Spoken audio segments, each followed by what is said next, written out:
El hermano menor. Al lado del camino había una enorme piedra y en ella un sapo. David le apuntaba cuidadosamente. No dispares, dijo Juan. David bajó el arma y miró a su hermano sorprendido. Puedo oír tus tiros, dijo Juan. Estás loco. Faltan 50 kilómetros para la cascada. A lo mejor no está en la cascada, insistió Juan, sino en las grutas. No, dijo David. Además, aunque estuviera, no pensaría nunca que somos nosotros. El sapo continuaba ahí, respirando calmadamente, con su inmensa boca abierta, y detrás de sus lagañas observaba a David con cierto aire malsano. David volvió a levantar el revólver, apuntó con lentitud y disparó. No le diste, dijo Juan. Sí le di. Se acercaron a la piedra. Una manchita verde delataba el lugar donde había estado el sapo. ¿No le di? Sí, dijo Juan, sí le diste. Caminaron hacia los caballos. Soplaba el mismo violento frío espeluznante que las había estado escoltando durante todo el trayecto, pero el paisaje comenzaba a cambiar. El sol se hundía tras los cerros. Al pie de una montaña una imprecisa sombra disimulaba los sembríos. Las nubes, enroscadas en las nubes más próximas, habían adquirido el color gris oscuro de las rocas. David echó sobre sus hombros la manta que había extendido en la tierra para descansar y luego, maquinalmente, reemplazó en su revólver la bala disparada. A hurtadillas, Juan observó las manos de David cuando cargaba el arma y la arrojaba a su funda. Sus dedos no parecían obedecer una voluntad, sino actuar solos. ¿Seguimos?, dijo David. Juan asintió. El camino era una angosta cuesta y los animales trepaban con dificultad, resbalando constantemente en las piedras, húmedas aún por las lluvias de los últimos tiempos. Los hermanos iban silenciosos. Una delicada e invisible grúa les salió al encuentro a poco de partir, pero cesó pronto. Oscurecía cuando visitaron las grutas, en el Cerro Chato, estirado como una lombriz, que todos conocen con el nombre de Cerro de los Ojos. ¿Quieres que veamos si está ahí?, preguntó Juan. No vale la pena. Estoy seguro que se ha movido a la cascada. Él sabe que por ahí pueden verlo.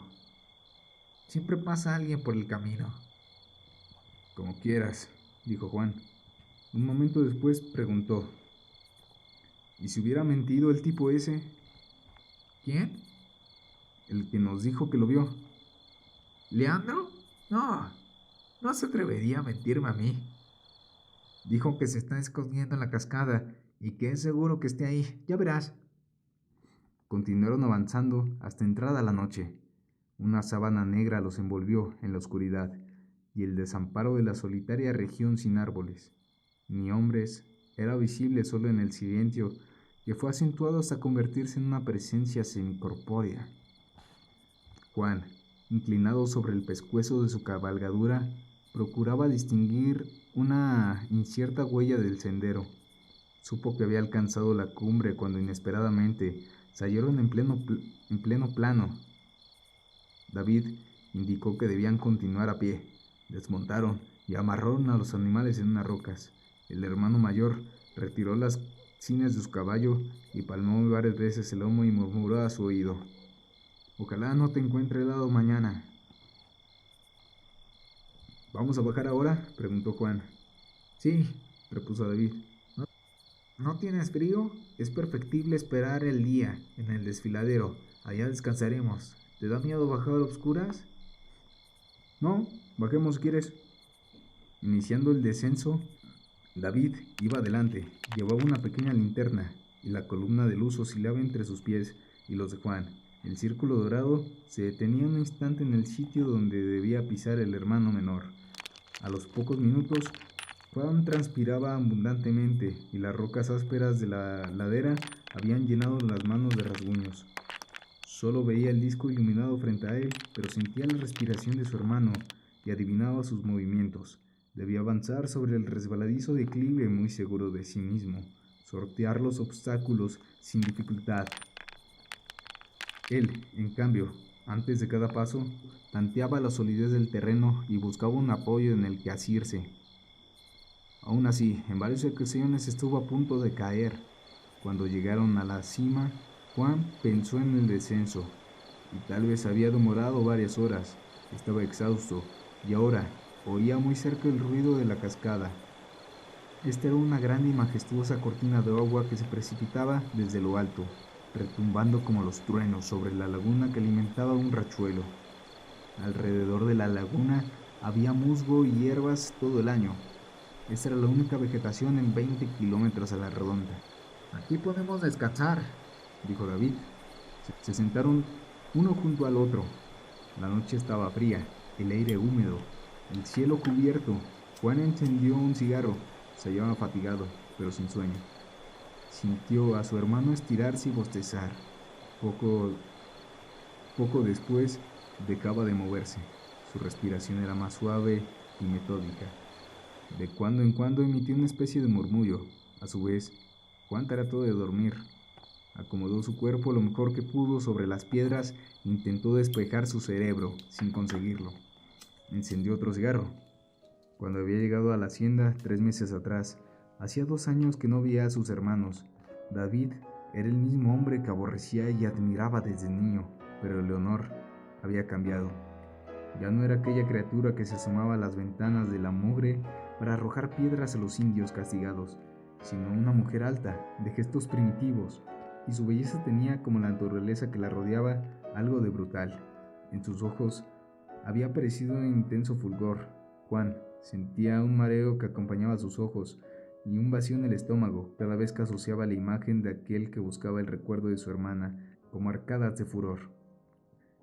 En la madrugada, ese día, sin embargo, cuando vio a Camilo cruzar el descampado que separaba a la casa hacienda de las cuadras para alistar a los caballos, había vacilado.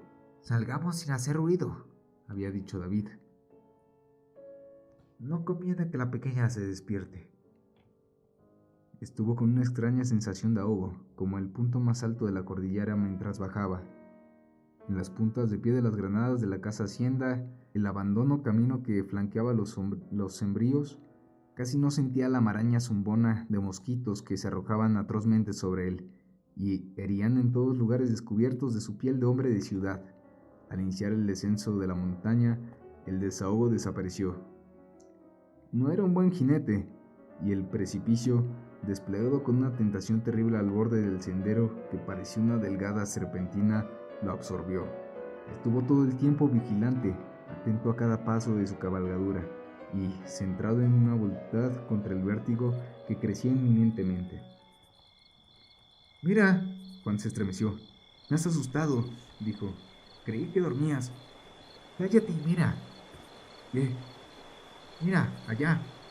A ras de tierra, ahí donde aparecía nacer el estruendo de la cascada, había una lucecita tintilante. Es una fogata, Dijo David. juro que es él. Vamos. Esperamos que amanezca, susurró Juan. De golpe su garganta se había secado y le ardía. Si se echa a correr, no lo vamos a alcanzar nunca en estas tinieblas, No puede irnos con el ruido salvaje del agua. respondió David con voz firme, tomando a su hermano del brazo. Vamos. Muy despacio, el cuerpo inclinado como para saltar, David comenzó a deslizarse apegando el cerro.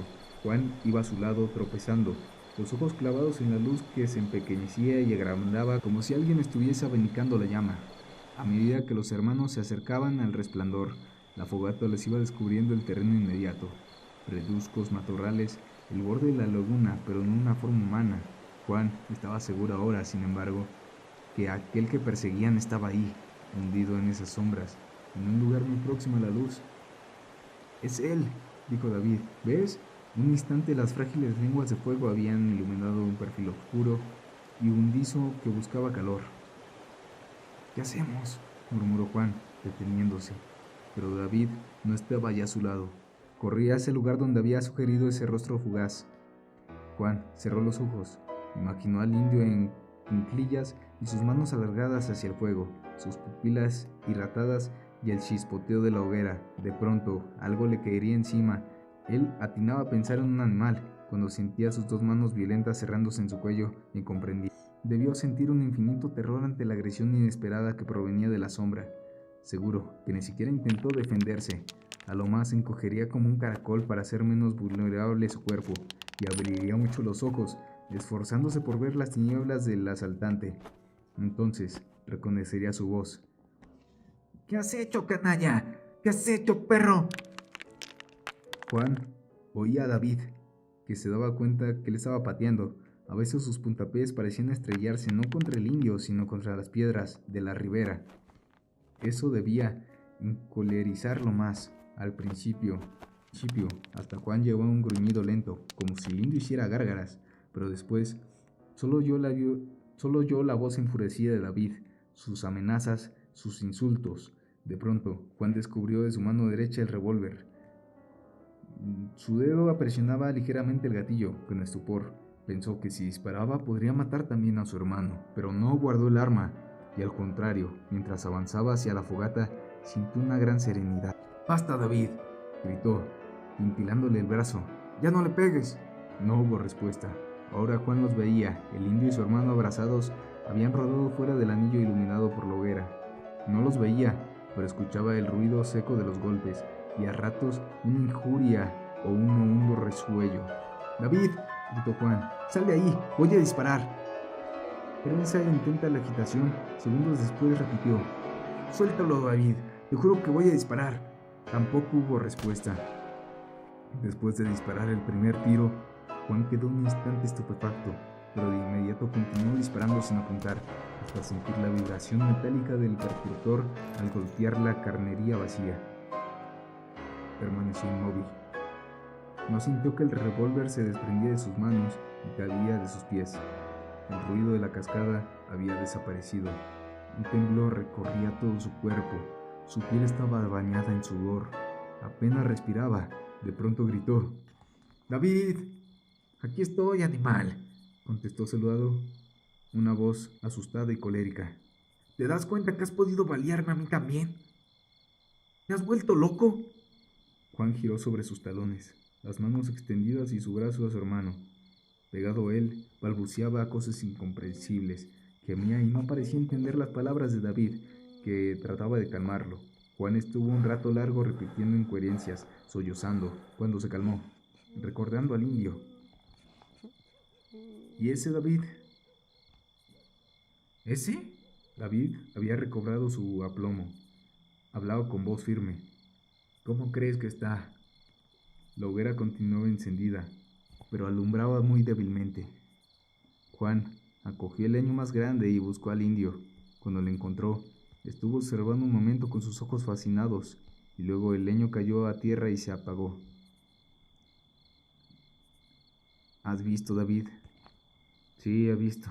Vámonos de aquí. Juan estaba rígido y sordo.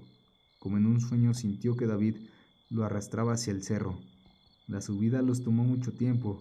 David sostenía con una mano la linterna y con otra Juan, que parecía de trapo. Resbalaba aún en las piedras más firmes y se escurría hasta en el suelo, sin reaccionar. En la cima se desplomaron agotados. Juan hundió la cabeza en sus brazos y permaneció tendido, respirando grandes bocanadas. Cuando se incorporó, vio a su hermano, que lo examinaba a la luz de la linterna. ¿Te has herido?, dijo David. Voy a vendarte. Rasgó en dos su pañuelo y con cada uno de los retazos vendó las rodillas de Juan, que asomaban a través de los desgarrones del pantalón, bañadas en sangre. Esto es provisional, dijo David. Regresemos una vez. Puede infectarse. No estás acostumbrado a trepar cerros. Leonor te curará. Los caballos titiraban y sus hocicos estaban cubiertos de espuma azulada. David los limpió con su mano, los acarició en el lomo y las ancas, y chasqueó tintirantemente la lengua junto a su... Ya vamos a entrar en calor, le susurró. Cuando montaron, amanecía. Una claridad débil abarcaba el contorno de los cerros, una laca blanca se extendía por el entrecortado horizonte, pero los abismos continuaban sumidos en la oscuridad. Antes de partir, David tomó un largo trago de su cantimplora y la alcanzó a Juan, que no quiso beber.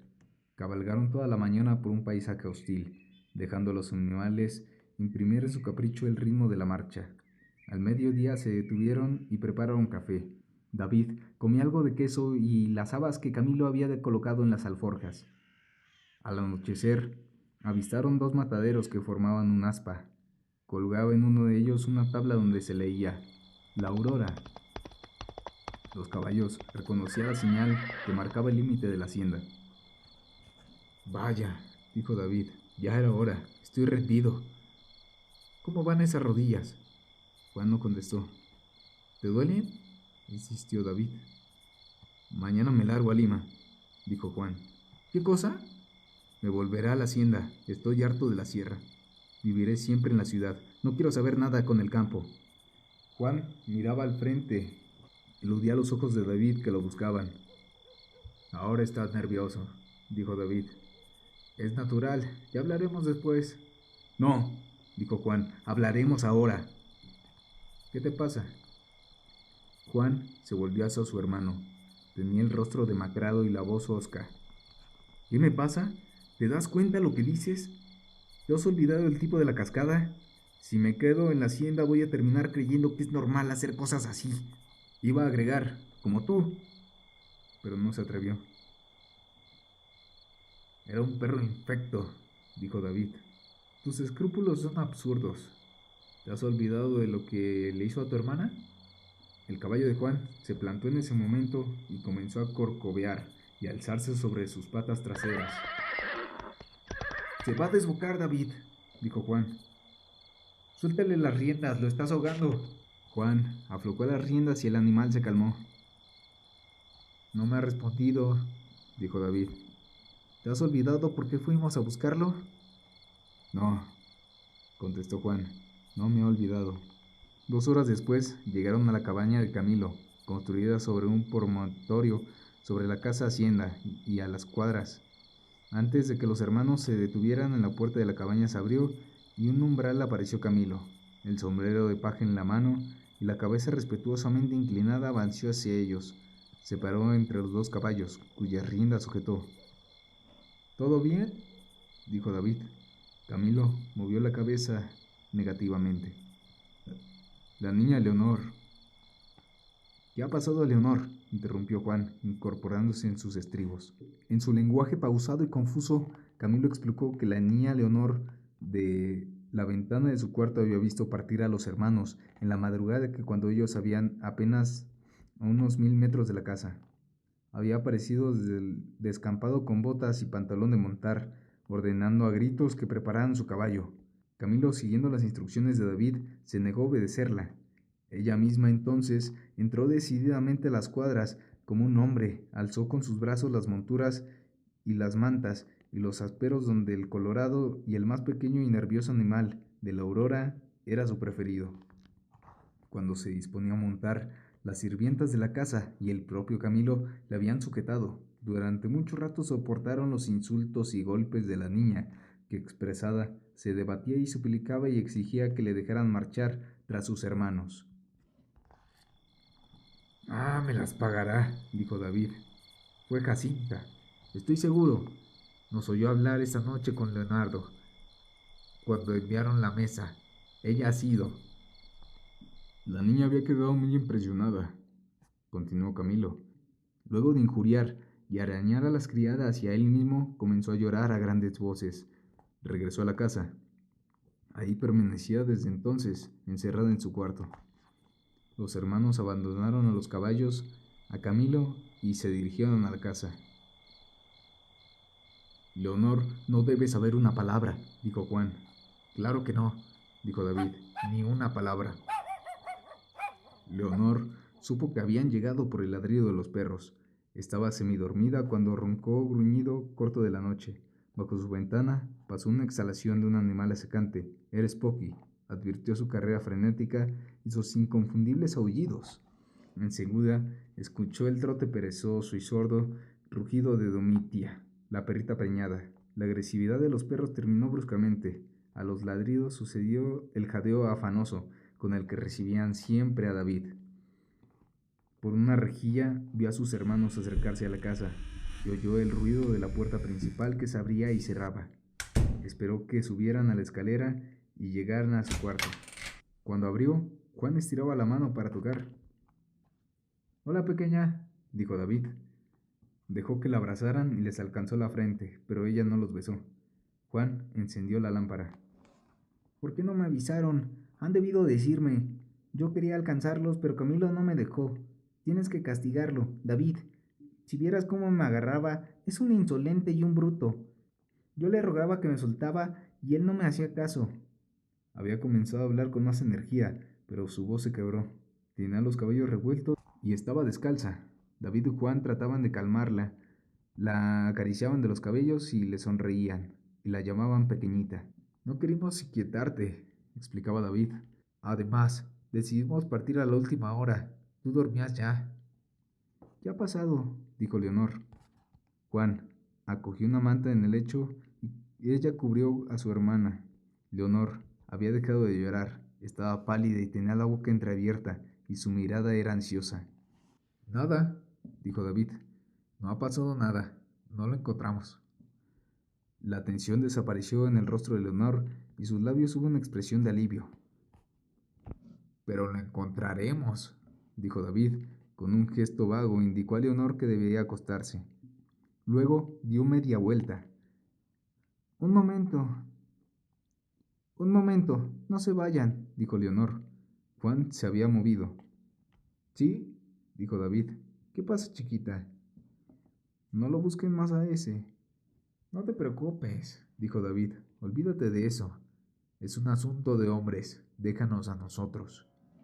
Entonces, Leonor rompió a llorar nuevamente, esta vez con grandes aspavientos. Se llevaba las manos a la cabeza, todo su cuerpo parecía electrizado y sus gritos alarmaron a los perros, que comenzaron a ladrar de pie de la ventana. David le indicó a Juan con un gesto que interviniera, pero el hermano menor permaneció silencioso e inmóvil. Bueno, chiquita, dijo David, no llores. No lo buscaremos. Mentira, lo vas a matar, yo te conozco. No lo haré, dijo David. ¿Si cree que ese miserable no merece un castigo? No hizo nada, dijo Leonor muy rápido, mordiéndose los labios. No pienses más en eso, insistió David.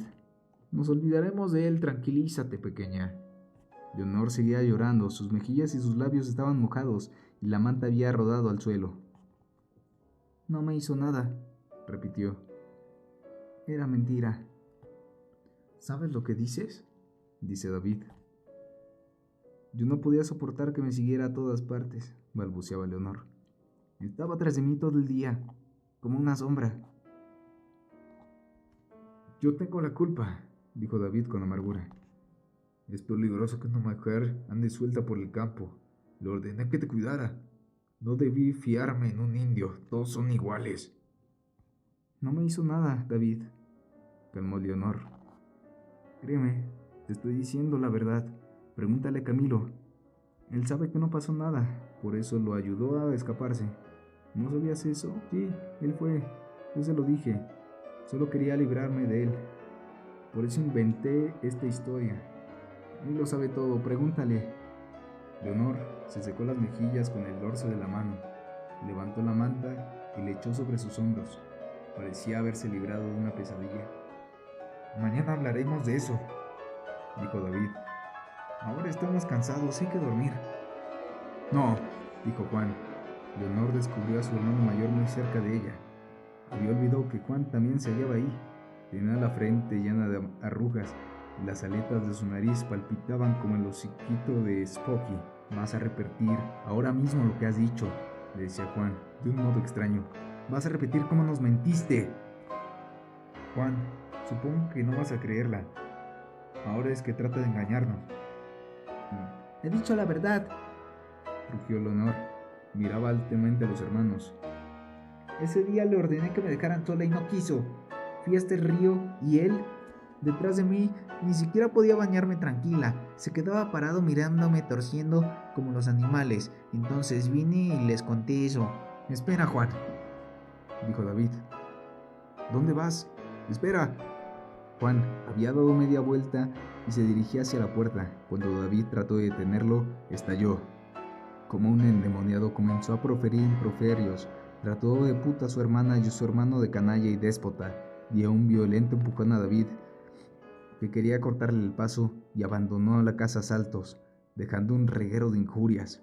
Desde la ventana, Leonor y David lo vieron atravesar el descampado a toda carrera, vociferando como un loco.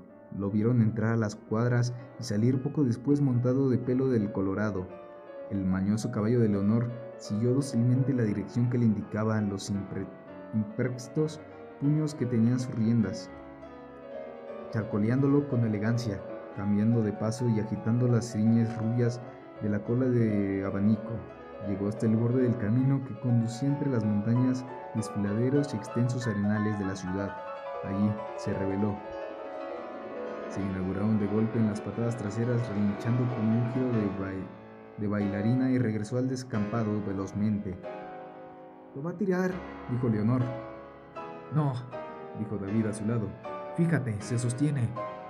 Muchos indios habían salido a las puertas de las cuadras y contemplaban asombrados al hermano menor, que se mantenía increíblemente seguro sobre el caballo, a la vez que taconeaba con ferocidad sus lenguajes y golpeaba la cabeza con uno de sus puños.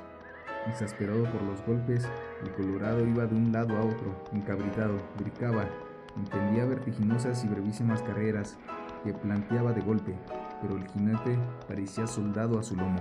Leonor y David lo veían aparecer y desaparecer, firme como el más avanzado de los domadores, y estaban mudos, pasmados. De pronto, el Colorado se rindió, su esbelta cabeza colgándose al suelo como avergonzado. Se quedó quieto, respirando fatigosamente.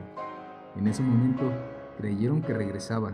Juan dirigió el animal hacia la casa y se detuvo ante la puerta, pero no desmontó. Como si recordara algo, dio media vuelta al trote. Cortó marchando desbrechadamente hacia la construcción que llamaban La Mugre. Allá abajo, de un brinco, la puerta estaba cerrada. Juan hizo volar el candado a puntapiés.